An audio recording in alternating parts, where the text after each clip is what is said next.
Here's 7 unusual things I use to cure my irritable bowel syndrome. Back in 2017, I was training Shaolin Kung Fu and Qigong for 8 hours a day in the northern mountains of China in Jilin. During this time, it was very intense and I developed some severe irritable bowel syndrome pains, gas, bloating, diarrhea. If I had a solid stool once a month, it was a gift from God. Thank you very much. And so, in my journey, when I returned back to Canada, I got tests done, stool samples, colonoscopies. There was blood in my stool. It was not a pretty picture. I was just constantly in pain, always looking for a bathroom. Very, very not good. So if you're dealing with that kind of stuff, I'm going to take you through what I wish I knew back then in terms of the 7 tools I'm going to give you. First, we're going to start off with the physical stuff. I'll show you some supplements. I'll show you some things that you can do that would be more luxurious items, so more expensive.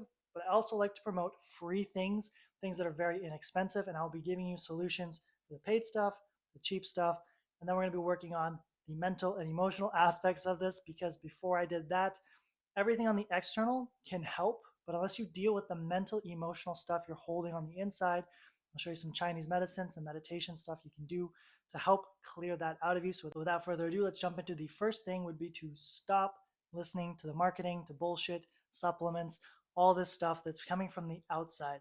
When I went to my doctor originally, they wanted to give me medication. They said, you're going to have irritable bowel syndrome for the rest of your life. Here's some medication that will help mitigate the symptoms.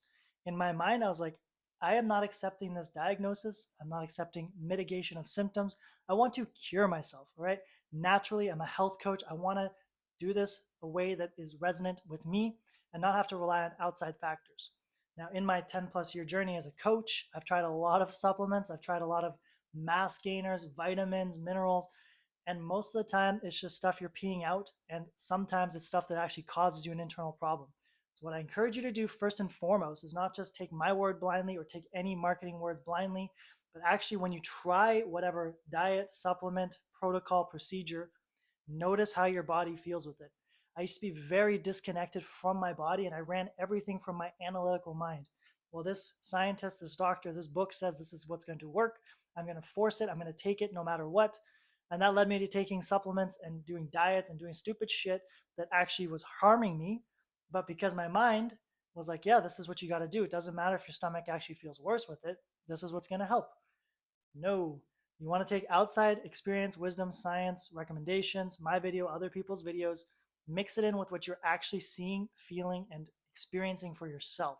So, number one rule, always listen to your body first, and then use the other stuff outside of you to help. So, naturally, I'm going to talk about things you can take externally to help you.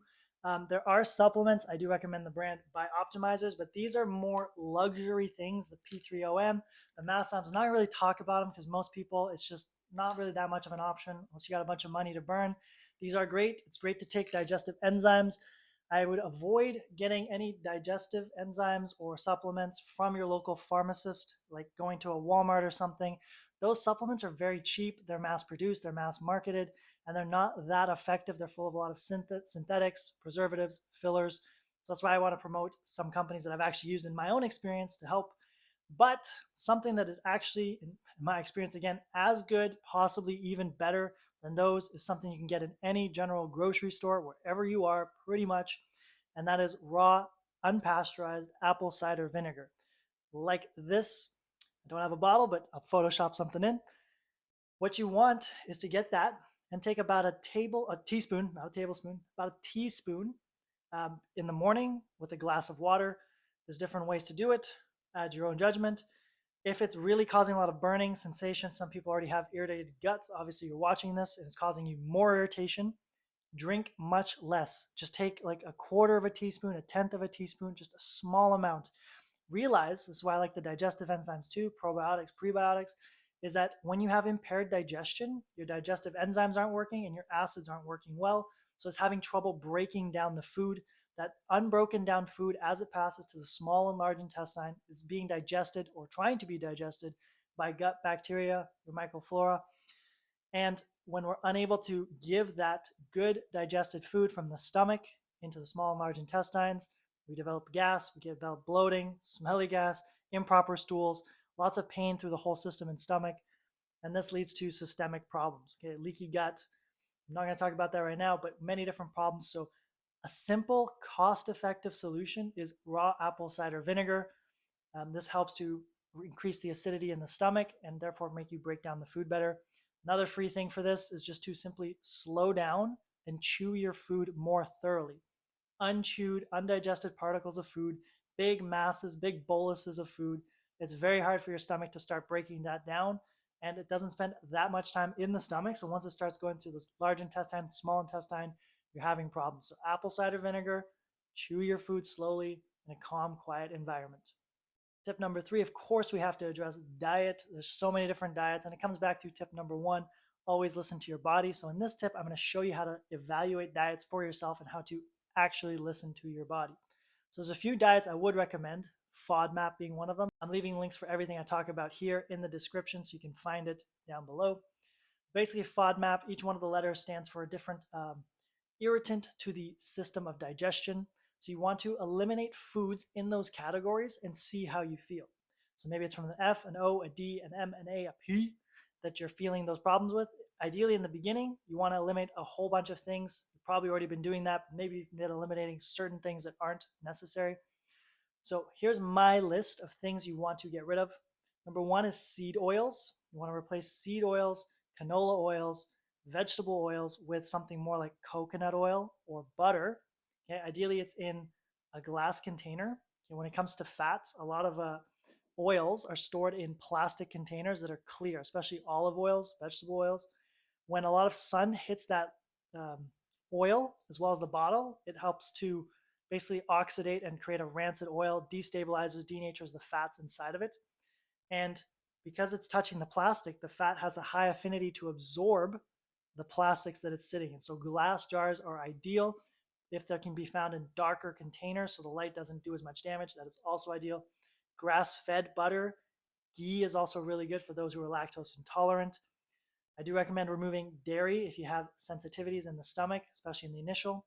And all these recommendations, it's not like you have to do it for life. It's eliminate, get your gut in a good state so its digestion is working fine, and then continue tuning into your body, number 1 rule. So if you eat dairy in the future, okay, does my stomach feel okay? Is my poops okay? Do I have headaches? Is my skin good? Then probably that little bit of dairy is okay. It's when we go excessive or when the body just can't handle something that we really need to watch out. So we're eliminating seed oils, dairy, gluten. I don't care if you have celiac or not, if you've taken tests or not. If you have stomach problems, eliminate the gluten. Flours, processed sugars. Very, very important. Seeds, nuts, and legumes. Beans, lentils, quinoa, soy products, all gut irritants, very hard to break down and digest. Now that we've talked about removal, what I do promote eating is real food, okay? Meat, fruits, and if you can handle vegetables, go for it. That being said, in Chinese medicine perspective, if you have digestive issues, you want to avoid raw veggies and possibly fruits. Okay, they're very hard to digest and break down, raw vegetables, like think salads, tomatoes, cucumbers. We can get into the whole nightshade thing, but raw vegetables through a Chinese medicine perspective makes it hard for your spleen, which is important for digestion, to function properly. So we want to avoid that. We also want to avoid cold foods, so literally like smoothies, things that are like pulled out of a fridge. They have a very cooling effect. Stomach, the spleen, they want a hotter environment to be able to function and break down the foods. So avoiding things like ice cream as well. Sorry, it's not going to be so helpful in your gut if you have digestive issues. Mostly we want to look at those removal of the foods, eating real foods, and then seeing how our body responds. What do I mean by that? When you eat a meal, do you feel tired, lethargic? Do you start to get a headache? Does your nose start to become stuffy? Do you get heartburn? Do you get phlegm in the lungs? Is your bowel movements crappy, pardon the pun, gas, bloating, all these kind of negative perceived symptoms? That's an indicator that what you're eating, or what we'll talk about later on the emotional mental side, is not serving you. So we want to make adjustments so that the body starts to feel better. If the body doesn't feel good, it doesn't matter what expert person, me, doctor, whoever said that it's going to work for you. It's not working for you. You should change it up and go with what your body is indicating to you. So number 4 is a mixture of a high-end product and then a completely free solution for that thing. I really do recommend, if you have digestion issues and you have disposable income, The Zen Cleanse is a really, really good digestive enzyme you can take. There's different protocols. They have the Intestinal Cleanse 1 and the Rainbow Kit. I've done both of them. The Rainbow Cleanse is a 7-day fast where you don't eat any food for 7 days, and you take an intestinal cleanse for the first day, and then on the 6th or 7th day, you take a liver gallbladder cleanse. And in between, you don't eat any food. So it's a very, very strict fasting protocol. And what these enzymes do, I'm gonna tell you, they're expensive. It's a luxury item. If you don't have the money for it, I'll give you another solution.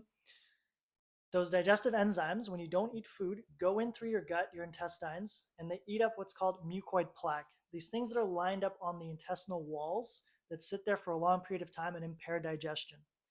I've done this myself twice. I've had friends, family. I bought these for my family. Literally, I'm getting people sending me their poop pics. You kind of, it sounds kind of gross, but you want to inspect the specimens that come out to see what's coming out of you. A friend of mine's sister's had a slug and a tapeworm come out of her. So you can find parasites, funguses, things coming out of you that you didn't know were in there. And because you're not eating during this process, it's not the food that's coming out. It's old, stale, stagnant things that are collecting on you. Once I did the 7-day cleanse, my gut felt like a furnace afterwards. I could eat, no problems, no gas, no bloating. Really, really good feeling inside. Now, if you cannot afford, obviously this is an expensive product. If you have the luxury to do it, do so. Link in the description again. If you can't afford, I do highly recommend just fasting. Now, I do have playlists on YouTube, so you should check those out again. Link in the description. But I used to do a lot of extreme fasting, dry fasting, many different protocols, 1 meal a day, no water throughout these things. I'm going to defer to those playlists if you're interested in going down that. If you haven't tried fasting before, I do highly recommend it. What happens when you fast, 16 hours, 20 hours, 24, 48, 72, beyond that, is that the digestive system has a time to actually break, relax, and heal itself, to eat up old cells that are not doing work very well, to clean up and repair. When we're constantly putting in food through the system and forcing the digestive system to work, it doesn't get a chance to really heal and clean itself. So doing extended fasting, again, I'll refer to my other videos on that, can be very beneficial, especially if you can't afford something that's as quick as the digestive enzymes to do the work on the inside. When you fast, something called autophagy, cellular repair, cellular cleanup happens. So this does work, useful. Another cheap alternative too that can be beneficial during the fasts is if you go out and buy bones, okay, grass-fed cows or chickens, whichever you can get. You take those bones, you look up a recipe for bone broth. Okay, it's very simple. You just add some carrots, onions, some salt and pepper, some apple cider vinegar, and you brew your own batch. You can buy this already made. I would say it's kind of on the more expensive side. So again, for those without that much money, just buy the bones, buy a few vegetable ingredients essentially. It's about $10. You get a big batch for yourself, for your family. When you're fasting, this bone broth's very full of collagen, minerals, salts, very good for the skin, very good for the digestive tissue in the gut lining. So when you drink that, the body does a really good job of healing itself just using something simple as bone broth. So number 5 is actually a bit of a fun one. It's something physical we're going to try. You're going to need ideally a bed or a couch or something you can lay back on. I'm going to get you to lay down on your back, and I encourage you to do this with me while you're watching the video if you have a soft surface that you can get onto. What you want to do is relax the abs, okay? We're not trying to flex, we want to relax. It's going to give us deeper access into the guts. So from here, I'm going to gently draw my belly button towards the spine, again in a relaxed manner. I'm going to start in my lower right quadrant. From a lower right quadrant, I would use 2 hands if I wasn't holding this microphone. I gently start massaging. And I'll take about 2 to 5 minutes. This is great to do in the morning if you want to encourage a bowel movement or something stuck, not moving through, you're feeling constipated. You're just going to gently press. And when I say gently, I don't mean like I'm rubbing my skin and I'm not causing myself bruising, but I want to get a decent press, and you're going to notice that certain pockets are quite painful and tender. So you want to spend a bit more time working through the stagnation in that area. Then we want to start in the bottom right, work our way up the ascending colon. Then we come across the transverse colon and then the descending colon. So I'm starting from this because I want to encourage the movement of whatever's stuck, stagnant, not moving through to come in this direction and then boom, go into the toilet. So we spend 2 to 5 minutes slowly working your way with 2 hands up.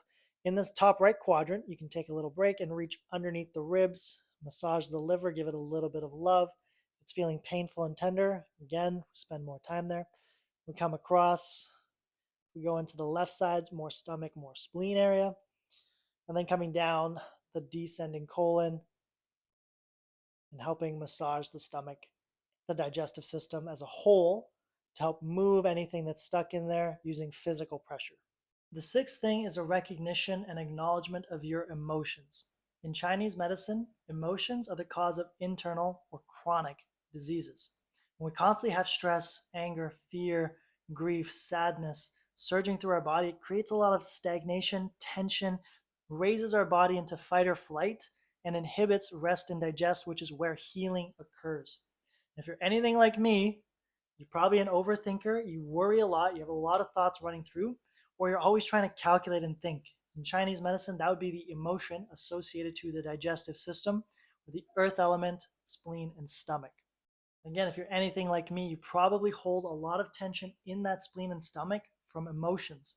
And because of that, that pressure over time, over years, chronically builds up, and we don't have any way of releasing the pressure valve. So I'm going to show you how to do that in a second. And realize that your body, just like with fasting, with all these modalities and tools we're trying to use, your body is made up of a vascular system. That is your arteries, your veins. These deliver nutrients to all the systems in the body and remove waste. When we're under stress, we have this system that's composed of 100,000 kilometers. If I line up all the blood vessels in my body and yours, we get about 100,000 kilometers or 60,000 miles. In a physical perspective, that's 2.5 times around the earth. That is a long system. And what the body can do is manipulate where blood flows by dilating and contracting the blood vessels. So if I see a lion or I'm trying to chase down prey, I will constrict the blood vessels towards my organs and towards my digestive system to prioritize blood going towards the periphery, that is my muscles, so that I can run away and escape death or catch my prey. This is a very smart system that if we didn't have it and a predator is attacking us and we weren't able to immediately divert all our energies to the muscles, we would likely die. So based on that, as we sit and do our day-to-day activities, taxes, mortgage, boss calls, we miss that turn on the exit, all these little stressors are basically triggering that an animal is attacking us, send blood out towards the periphery. When we do that, when we're constantly stressing ourselves, and emotions are a huge factor to this, we're constantly removing the blood flow from our gut. A physical example that's really easy to see here is when you have a meal, especially a big meal, easier to see, you tend to want to sleep and lay down and relax. It's very relaxing. Eating chocolates, candies, burgers, it's a relaxing tool for our system to help counteract stress. That's why people use it all the time. However, when you do that, you eat, and then you try and engage in a physical sport activity, running, swimming, jogging, working out, you start to feel that food sitting in your gut, and it doesn't feel so nice. It's a very sloggy, sluggish, it's like a stone in your stomach. That is an example of the muscles, of the blood shooting towards the muscles and moving out of the digestive system. It's a very direct physical example. But when you're sitting in front of a computer, the same thing is happening. Blood is being diverted away from the digestive system, away from your organs, away from healing to prioritize escaping from the prey. And if you're prioritizing escaping from the prey 10, 12, 14 hours a day, because you're always filled with emotions, this is going to cause problems. This is a major problem for myself until I started admitting that I have emotions, I'm not perfect. And likely if you have digestive issues, you have the same mindset. Where when I say the word emotion, you think, I don't have emotions. This was me for many years. Emotional means someone's bursting out in anger or crying hysterically or not controlling themselves. I've done over 10 years of martial arts. I've trained Shaolin Kung Fu in China for 9 months. I have a black belt in judo. I do jujitsu, kick. I've done a lot. And in the sports, it's, you're a man, you be tough, don't show emotions. Okay, I'm tough, no emotions, locked in. Doesn't mean you're not experiencing them. You're actually denying them, suppressing them, numbing them, and that's causing them to get stuck inside of you in certain organs. So in Chinese medicine, certain emotions get stuck in certain organs and channel pathways. In this video, we're talking about digestion, improving it. So that's stomach and spleen, the earth element according to Chinese medicine. So we need certain ways to clear that out. And I need to get clear, In Chinese medicine, there are no good or bad emotions, only excessive and prolonged emotions. Very important, no good or bad emotions, only excessive or prolonged emotions. When they're excessive and prolonged, they cause stagnation in the energy channels of the body. For those Western minded people, when I feel stressed, angry, whatever emotions rising up, there's usually a tension associated in the body, like my muscles squeezing, tightening, contracting. When that happens, it severely reduces the flow of blood throughout the whole system. So if the system, organs, tissues, digestion, muscles, brain, joints are not getting adequate flow of blood, synovial fluid, lymphatic fluid, cerebrospinal fluid, all these fluids in our body, then we're not bringing nutrition in, we're not removing waste. If you've ever done bicep curls in the gym, you understand that there's a lactic acid buildup. It's a burning sensation happening in the muscle you're working. You let go, you relax. Oh, it feels so good. An example, if I'm sitting with poor posture all day, my head's forward, I'm slouched over the shoulders, I'm putting a lot of tension through my neck and my back in this. A 5% stretch can reduce blood flow by up to 50%. And then in that stretch position, I'm asking my muscle to contract, and that squeezing also presses blood out of the system. So now we start to see why certain musculoskeletal patterns come due to a lack of blood flow, adding new nutrition, removing waste, and allowing acidic blood to sit and pool in a certain area can burn and damage the tissues over time. Just like it happens in the muscles, happens throughout the organ system too.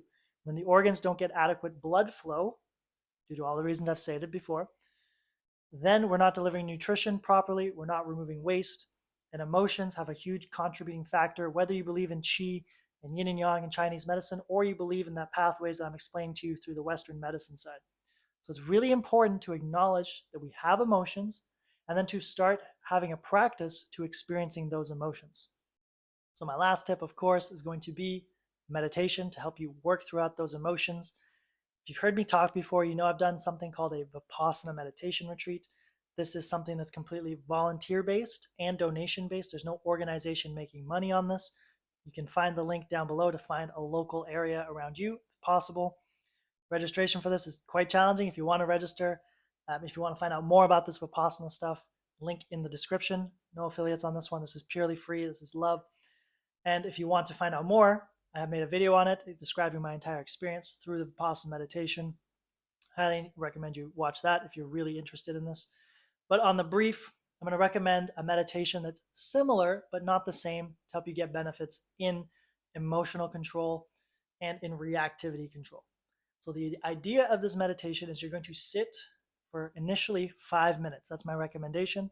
Build yourself up to 10, 15 minutes a day. The idea is you're going to sit in a position that is comfortable with your spine erect and tall. You will have your eyes closed, breathing through the nose, tongue on the roof of your mouth. During this 5, 10, 15 minutes, you will avoid any movement as much as possible. Naturally, you're going to feel discomfort in the knees, the hips, the back, the shoulders, wherever it is in your body. You're going to get crazy itching sensations. Your mind is going to want you to move. So you have to set a timer and really commit and understand why you're doing this type of meditation specifically.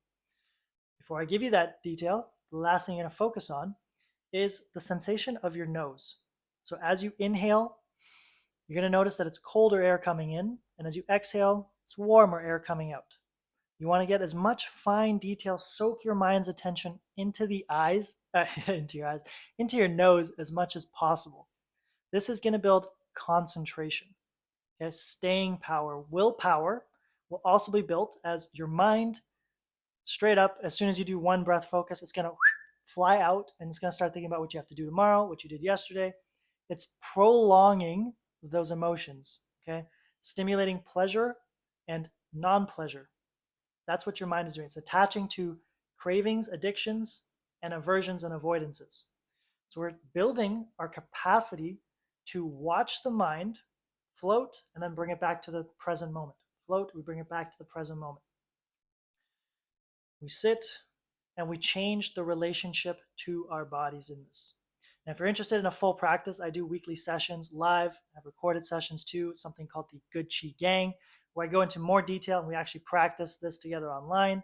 So this is just skimming the surface of this meditation practice, but the idea is that we sit, we don't move, And now we train the conscious, unconscious, subconscious mind to not react when pain and discomfort arises. Obviously, if you have neck pain or shoulder pain, something's like stabbing, shooting, burning, please move. The point of this meditation is not to torture yourself. The point is to not move, not generate any movements. And then pain will naturally arise. And you just watch and observe that pain and change your relationship to it through a concept called equanimity.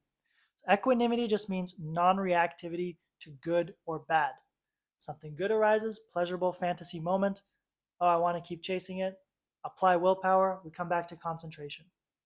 Something negative, some bad thoughts. Oh, this person said this, and 20 years ago she did this to me. I can't let go of it. Okay, I'm going to observe it. I see that thought. I let go of it. So the practice is to notice good, bad sensations, especially when your body's not moving, very unpleasurable sensations arising, so that in the real world, when something unpleasurable stimulates you, you can then respond rather than react in a way that's congruent to your core values and goals. For example, my goal is to lose 10 pounds, to live a healthy life, to clear my digestive pain. Someone puts a burger in front of me. And for the past 30 years, anytime a burger goes in front of me, I know it's delicious, it's pleasurable, I want to put it in my mouth. Ah, shit, I gave in to my cravings again. I got mad stomach pain. I can intellectually tell you, like, yeah, don't eat the burger, of course. Don't have an attachment to it.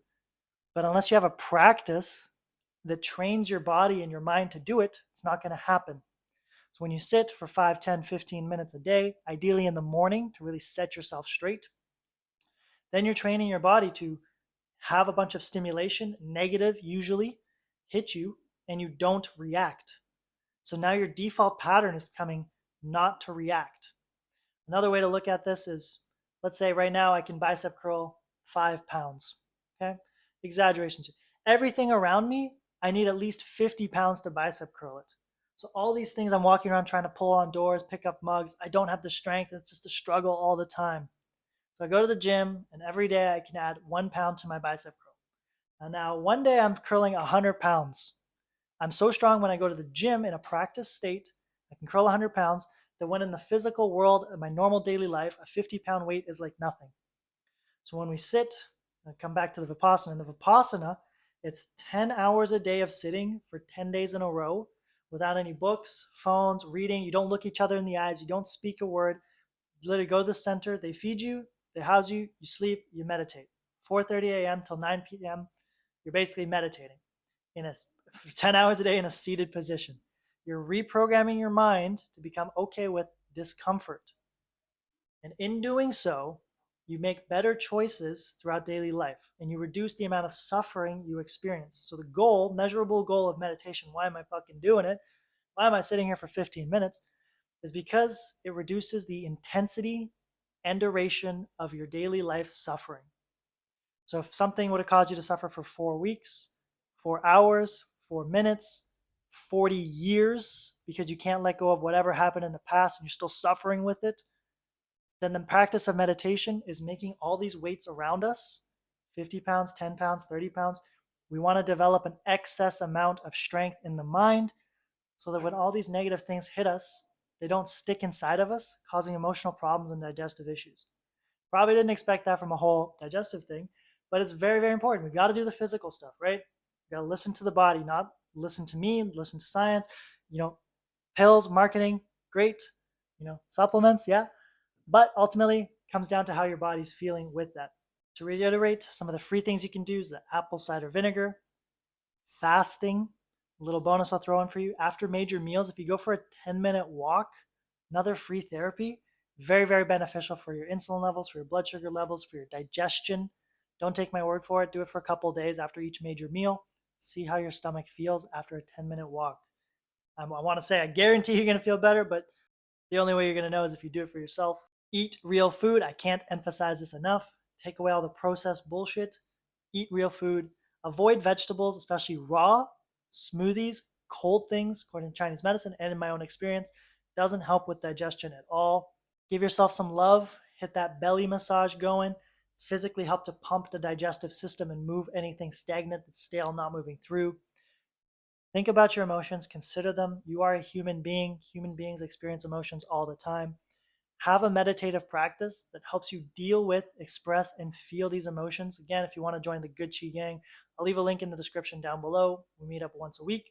There's recordings of all the classes. You get access to me during the lives to ask me questions, pick my brains on topics like this. So if you want to join that, highly recommend it. Hope you enjoyed this video. If you did, leave me a like, comment, subscribe, whatever platform you're listening to. Reach out to me on Instagram. It's the easiest place to get to me at Radoslav. And I hope you have a lovely and wonderful day.